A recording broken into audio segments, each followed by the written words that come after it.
यहाँ पूरा इतिहास भरा पड़ा है दोस्तों। हम अपनी पूरी इस यात्रा में आपको चंबल की सैर कराने वाले हैं। चंबल के किनारे रहने वाले लोगों के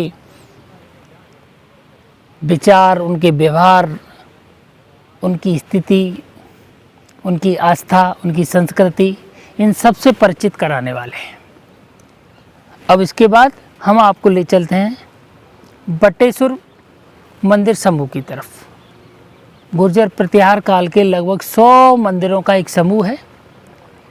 आपको वो मंदिर समूह दिखाते हैं। तो चलिए दोस्तों, चलते हैं।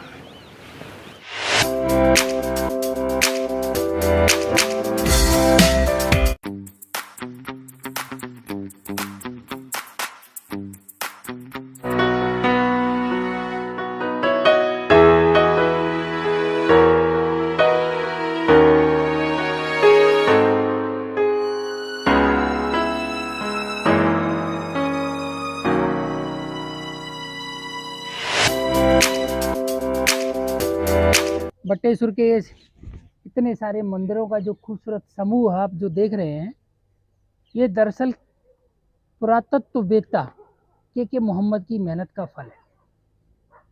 दरअसल 2005 से पहले यहाँ पूरा खंडर हुआ करता था, और ये जो टुकड़े हैं इसके जो आज मंदिर की अवस्था में दिख रहे हैं, दरअसल ये खंडर की अवस्था में टुकड़ों के रूप में, पिलर के रूप में यहाँ पड़े हुए थे।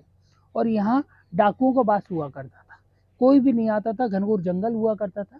तो उस समय के मोहम्मद ने पहली बार प्रयास किया कि इन मंदिरों को इसके वास्तविक स्वरूप में लाया जाए। लेकिन उनके सामने जो समस्या खड़ी हुई कि यहाँ निर्भय सिंह गुर्जर नाम का एक खूंखार डाकू रहता था। कि मोहम्मद उस डाकू से मिले और उससे निवेदन किया कि ये मंदिर गुर्जरों की देन है, तुम्हारे पूर्वजों की देन है, और तुम इस कार्य में हमारा सहयोग करो। बताते हैं कि निर्भय गुर्जर शिव भक्त था, और जब उसने यहाँ शिव जी के मंदिरों को स्थापित करने वाली बात सुनी तो उसने आश्वासन दिया कि मैं इस कार्य में आपका पूरा सहयोग करूँगा। और उसने दिया भी, उसने किया भी। और उसके बाद उसके यहाँ रहते हुए कोई भी बाहर का व्यक्ति यहाँ चोरी, चकारी, डकैती या इस तरह की कार्य करने नहीं आया, और ये मंदिर वापस अपने स्वरूप में आ गए।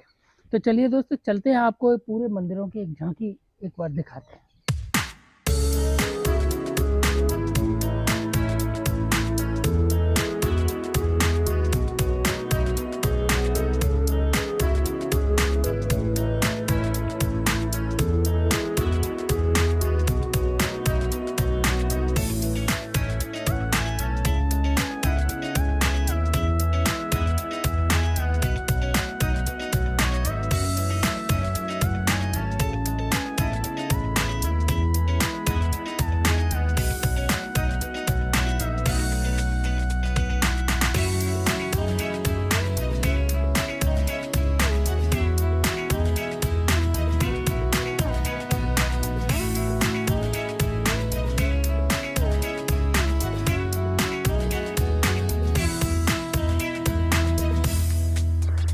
यहाँ अभी भी काफ़ी सारे खंडर पड़े हुए हैं इसके, क्योंकि मोहम्मद जो पुरातत्ववेत्ता थे उनके जाने के बाद ये काम बंद हो गया है, और वो 2015 के यहाँ से गए हैं। उसके बाद यहाँ कोई भी काम नहीं हुआ, उस समय से ये काम ठप पड़ा है।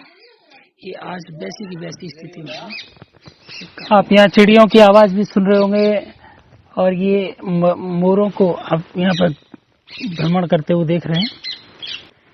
और यहाँ सामने आप देख रहे हैं जल स्रोत। यहाँ 2 तालाब हैं छोटे छोटे से, एक तालाब ये है और एक तालाब यहाँ है जो स्नान के काम आता है। यहाँ पहाड़ों से आया हुआ पानी इकट्ठा हो जाता है।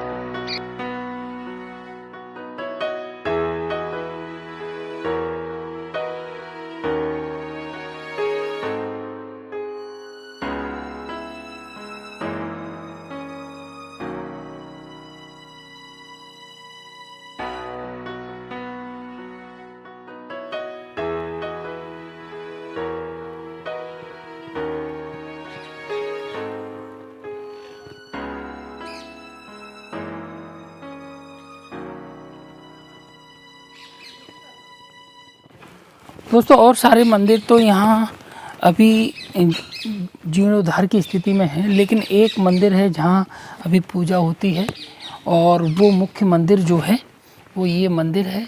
यहाँ आप वो पर्चा भी लगा हुआ है कि आप जूते चप्पल बाहर निकाल के ही अंदर जाएं। यहाँ इसमें सुबह शाम आरती होती है, पूजा होती है। आप मेरे पीछे देख सकते हैं, ये मंदिर जो है, इस मंदिर में डेली सुबह शाम आरती होती है, पूजा होती है। यहीं इसी आसपास के गांव के कुछ लोग हैं गुर्जर समाज के, वो यहाँ रहते हैं, रात में भी रहते हैं। और उनसे जब बात हुई तो उनका कहना है कि यहाँ किसी प्रकार का कोई डर नहीं है, आप कभी भी यहाँ आ सकते हैं, यहाँ पूरी तरह सुरक्षा है, यहाँ किसी प्रकार का कोई भी चिंता की बात नहीं है। ये जल स्रोत मेरे पीछे आप देख रहे हैं, और पीछे खंडर अवस्था में और निर्माण की अवस्था में, जीर्णोद्धार की अवस्था में कुछ पिलर्स और ये लोहे के पोल्स लगे हुए हैं। और ये जब तक के मोहम्मद यहाँ रहे, एक काम बहुत ज़ोर शोर से चला, और उनकी देख रेख में यहाँ इतने सारे मंदिरों का जीर्णोद्धार हो भी गया। हालांकि प्राण प्रतिष्ठा नहीं हुई, तो मंदिर अभी चलायमान स्थिति में नहीं है, क्योंकि यहाँ जो भी मूर्तियाँ मिली वो टूटी हुई थी, अंग भंग हो चुके थे उनके, और अंग भंग मूर्तियों को हम दोबारा से मंदिर में नहीं रख सकते। उसके लिए मूर्तियों की बाकायदा प्राण प्रतिष्ठा होती है। हालांकि मंदिरों का स्ट्रक्चर यहाँ वो खड़ा कर गए थे, उसके बाद फिर वो उनका यहाँ से तबादला हो गया, और उनके जाने के बाद ये काम वैसे के वैसे ही पड़ा हुआ है। ये जो पानी आप देख रहे हैं मेरे पीछे, ये पहाड़ों से आया हुआ, झर के आया हुआ पानी है, यहाँ पे इकट्ठा हो जाता है, तो यहाँ नहाने धोने के काम आता है। बजरंगबली की मूर्ति देख रहे हैं। हालांकि ये मूर्ति जो है तो प्राचीन ही, लेकिन इस पर सिंदूर कर दिया गया है, जिसकी वजह से इसका जो पत्थर वाला स्वरूप आप नहीं देख पा रहे। ये यदि आप मूर्ति को देखेंगे गौर से, तो बजरंगबली के नीचे रति और कामदेव हैं। ये एक प्रतीकात्मक चित्र है। इसका मतलब है कि बजरंगबली अपनी यौन इच्छाओं पर काबू पाए हुए हैं, और उनके अंदर यदि काम भावना प्रबल होती है तो वो उसका दमन कर देते हैं। कामदेव और रति ये दोनों ही सेक्स से रिलेटेड हैं, और उसको दबाने की पूरी ताकत रखते हैं बजरंगबली, इसीलिए इनको बजरंग बली कहते हैं। तो दोस्तों ये था बटेश्वर का मंदिर। आपको हमारी ये चंबल घाटी की सीरीज़ कैसी लग रही है? इसमें हम चंबल घाटी में स्थित, चंबल के बीड़ों में स्थित बहुत सारे जो मंदिर हैं, इतिहास छुपा पड़ा है, जो इतिहास है, यहाँ की धार्मिक आस्था है, यहाँ की संस्कृति है, हम आपको इन वीडियोज़ के माध्यम से दिखा रहे हैं। यदि आपको हमारी ये यात्रा पसंद आ रही है, हमारी घुमक्कड़ी पसंद आती है, तो कृपया हमारे चैनल को जरूर सब्सक्राइब कर दीजिएगा। तो दोस्तों फिर एक बार मुलाकात होगी किसी दूसरी जगह पे। जब तक के लिए अलविदा।